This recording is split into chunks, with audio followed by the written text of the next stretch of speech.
Saya rasa nanti akan ada banyak sekali yang mau endorse kamu. 3 lapis itu udah tebel gitu.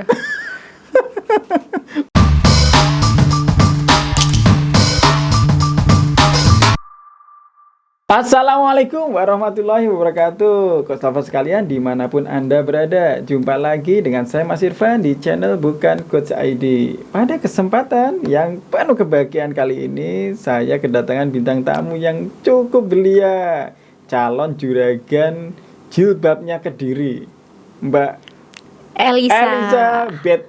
Elisa Nurvitasari. Elisa Nurvitasari, silakan. Hai.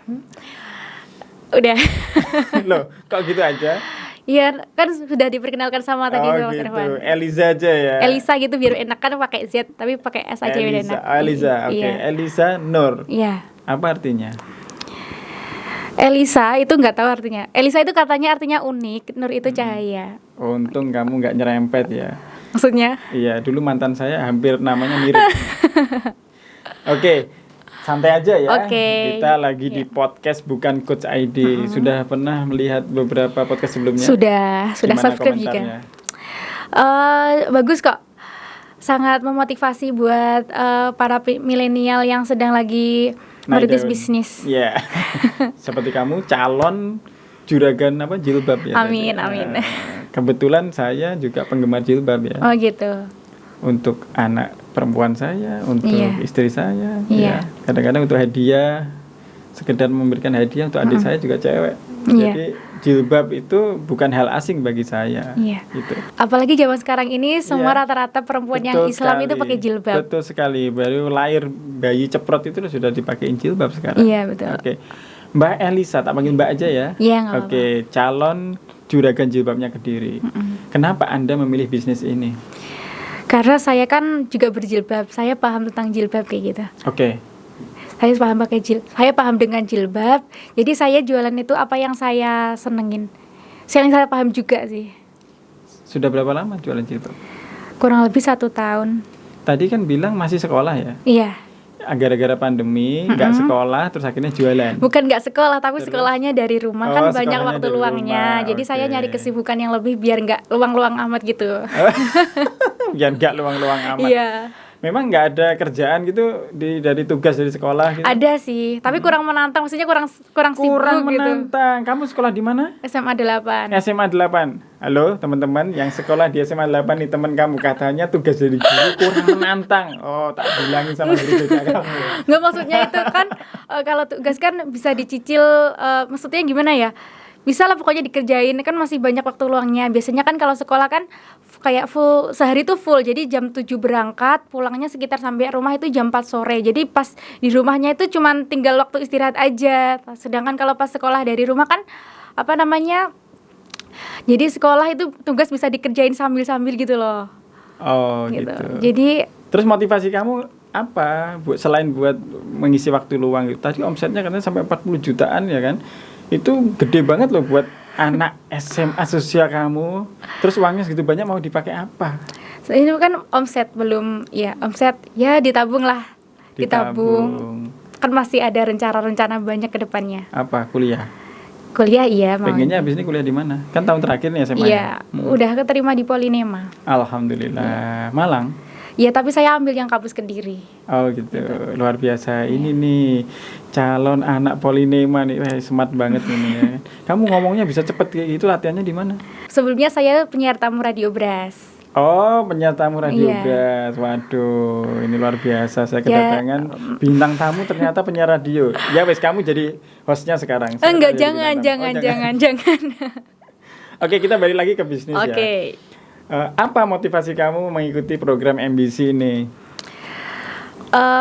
Melatih keberanian juga sih, terus ya barangkali nambah relasi gitu. Barangkali nambah relasi. Oke. Melatih keberanian dalam hal apa? Ya berani mencoba gitu. Selagi hal positif gak apa-apa, dicoba aja. Oke. Mencoba hal positif. Terus motivasi yang lain yang lebih mendalam? Kan kalau ini kan tentang meliputi bisnis ya. Jadi saya kan juga kayak merintis gitu. Saya juga pengen kenal sama orang-orang yang menggeluti bidang bisnis kayak gitu. Tadi Anda mengatakan sudah paham betul tentang jilbab. Nah, sejauh mana nih? Ini banyak yang mendengar kamu loh ya ngomong di sini tentang perjilbaban atau perhijaban. Bagaimana? Tolong ini ya dijelaskan ke saya. Bukan gimana ya, pahamnya itu tentang model gitu loh. Tentang model. Tapi saya itu jual juga jilbab yang saya suka. Kan sekarang tuh banyak banget ya jilbabnya. Ada yang motif, ada yang langsung dimasukin gitu. Kalau gitu-gitu saya kan kurang sering pakai. Saya seringnya pakai yang kayak skimpat, yang pasmina kayak gitu. Oke. Bahan yang paling nyaman apa? Menurut saya selama ini sih pasmina ceruti sama ini apa namanya, Saudia Fall gitu. Fall, bahan fall, kain bahan fall. Ya. Aduh, saya nggak paham bener ini tentang perjilbab-jilbaban. Yang saya tahu adalah dari jilbab kamu nanti dapat apa, berapa, kapan baliknya kan gitu. Nah, sekarang jilbab ini kan masih jalan 1 tahun. Tiba-tiba kamu kok coba bisnis yang lain apa? Saya lihat tadi masker ya. Sebelumnya itu bukan jilbab dulu tapi masker dulu. Oh, masker dulu malah. Oke. Awalnya itu masker. Awal bisnis yang sampai sini itu masker, karena awal saya bisnis yang ini kan sebelumnya udah pernah bisnis, cuman itu kayak nggak konsisten karena itu kayak open pre-order gitu loh. Jadi pas Maret itu, awal Maret 2020 saya mulai bisnis ini karena awal pandemi corona kan kebutuhan masker melonjak banget ya. Jadi masker juga jadi barang langka gitu. Terus saya inisiatif coba jualan masker, alhamdulillah. Padahal masker sendiri itu sekarang kan harus ber-SNI. Masker kamu gimana? Ya SNI dong. Kan 3 lapis udah, kainnya itu udah berlapis 3 lapis, berlapis 3 kain. Terus kegunaannya buat apa tuh? Kenapa harus 3 lapis? Gini kan, yang pertama itu apa namanya, kayak motifnya itu. Yang kedua kain dalamnya, yang ketiga itu ada slip buat naruh tisu. Oh gitu.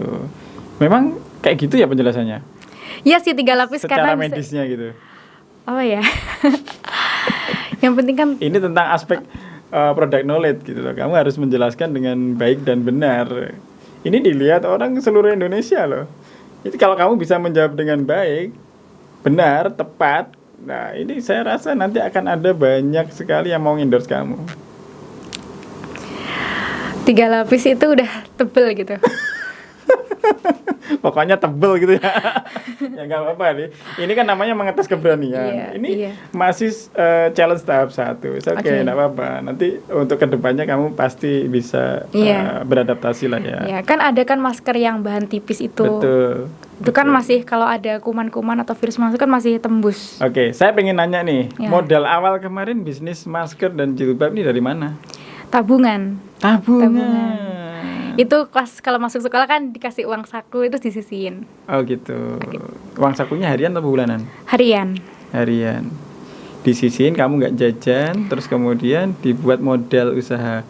Ini anak SMA 8 keren banget nih ya. Coba ada 10 aja siswi kayak kamu gini, Kediri bisa lebih maju dari sekarang ini. Sebenarnya keinginan aja sih, keinginan ya. Jadi keinginan terbesar tadi untuk biaya kuliah. Enggak juga sih. Enggak juga. Sebenarnya orang tua tuh bisa ngebiayain, cuman saya pengen aja. Pengen berwirausaha. Oke. Terus tadi sudah keterima di Polinema, jurusan apa itu? Jurusan akuntansi. Terus di SMA-nya IPS. Jurusan akuntansi. Terus nanti lulus pengen jadi apa? Dijalanin aja dulu, tapi saya suka bisnis sekarang ini. Dijalanin dulu, tapi suka bisnisnya masker dan hijab. Iya. Oke, satu pertanyaan lagi. Seandainya nih Anda menjadi salah satu yang beruntung untuk mendapatkan reward dari saya, akan Anda gunakan untuk apa hadiah tersebut? Untuk modal lah. Kan tadi sudah muter katanya sampai 40 juta. Hadiah kita nggak sampai 40 juta nih sesi 1 di batch 1 bulan April nih. Kan masih ya tetap berguna uang segitu. Itu banyak. Gitu ya. Oke, hanya sekedar menambah modal atau cadangan modal kamu. Oke deh, saya pengen ngasih 3 challenge buat kamu untuk datang di sesi kedua interview yang lebih mendalam, karena ini baru perkenalan. Challenge yang pertama, bisa diingat-ingat ya. Yang tadi Yang challenge pertama adalah saya pengen kamu kuatin di product knowledge kamu. Oke. Jadi kalau masker ya masker yang benar-benar jangan sampai kayak saya awal-awal pandemi itu saya sempat ya borong itu namanya masker scuba. Nah, Ya kan? iya. Sudah saya borong berkardus-kardus, ternyata di tengah jalan apa? Tahu nggak? Iya, dilarang sama Dilarang. peraturan. Akhirnya masker scuba itu tak bagiin cuma-cuma. Ya saya anggap itu sebuah risiko dalam bisnis ya. Cuman langsung saya switch menjadi sedekah masker. Saya konyol juga sih sebenarnya ya. Kemarin boleh tiba-tiba regulasinya berubah. Saya ingin kamu mematangkan tentang product knowledge. Sehingga nanti tidak belepotan lagi ketika menjelaskan tentang apa ini masker, apa kegunaannya, terus kemudian kenapa harus 3 lapis, terus kemudian kain hijab kamu yang kamu jual nanti yang seperti apa. Artinya kamu harus paham betul tentang pernak-pernik konveksi ya, seputar konveksi di sini karena produk kamu berhubungan erat dengan konveksi. Yang kedua, analisa laba rugi. Jadi modal berapa, nanti dipakai berapa, dipakai modal, belanja dan sebagainya. Terus kemudian untung berapa, kembali modal kapan dan sebagainya. Itu saya pikir kamu seorang accounting jadi tahu ya tentang itu. Masih ingat nggak laba rugi? Ini ya, selama pelajaran dari ini tuh ilmu yang masuk tuh nggak begitu banyak soalnya. jujur. Tapi kalau tugas jalan bisa ngerjain. Tapi kalau pemahaman itu loh, kan kalau tugas kan kalau nggak bisa searching. Tapi sekali nugas itu nggak selamanya ilmunya itu keinget terus. Beda kalau dijelasin sama guru kan kita sambil dengar. Jadi biasa. Pokoknya beda gitu loh. Gak apa-apa ya. Nanti sederhana saja. Kamu punya laporan keuangan, modal sekian, dibelanjain sekian, nanti untuk biaya marketing kan sekian, terus kamu promosi di Instagram dan sebagainya. Terus nanti labanya sekian, muter lagi sekian. Itu aja sederhana. Kan sesuai dengan usia dan level bisnis kamu lah ya. Yang ketiga, saya pingin kamu membuat oret-oretan tentang bagaimana cara promosi yang paling efektif di medsos nanti. Jadi tidak boleh lah ya, masa saya lihat di medsos kamu itu lebih banyak followersnya daripada medsos jualan kamu. Betul kan? Ini mau jualan personality branding atau mau jualan produk? Harusnya saya pikir tempat jualan kamu itu medsosnya justru yang paling banyak followersnya. Kan kamu jualannya dari medsos kan? Iya kan? Iya. Sama marketplace saya. Iya. Saya ingin sebagai closing statement, kamu ngajak teman-teman, kenapa sih harus mengikuti program MBC ini? Silahkan. Ini sebenarnya kan MBC kan menggeluti bisnis ya kan. Jadi buat teman-teman yang pengen merintis bisnis atau bisnisnya udah jalan itu disarankan ikut. Karena kan di sini kan banyak orang-orang yang sudah berpengalaman, jadi kita bisa dapat ilmunya dari situ, juga menambah teman, nambah wawasan kayak gitu. Kalau beruntung ya juga dapat hadiah modal dari Kak Ervan. Jadi modal sebenarnya nomor sekian ya. Yang penting bagaimana bisnis Anda nanti bisa tertata. UKM-UKM yang baru tumbuh ini nanti bisa benar-benar mendapatkan coaching yang lebih baik sehingga dalam challenge-challenge berikutnya itu bisa mendapatkan sesuatu yang lebih baik lagi daripada sekarang. Begitu sih? Jadi nanti nggak terus kita tinggal enggak. Karena ini kita nggak sedang ngasih pinjaman modal, tetapi bantuan modal dan pendampingan agar UKM kita lebih berdaya. Begitu. Sekian dari saya Mas Irfan. Sampai jumpa di kesempatan yang akan datang. Saya Elisa. Terima kasih sudah diundang di acara MBC. Oke, sampai jumpa. Assalamualaikum. Waalaikumsalam.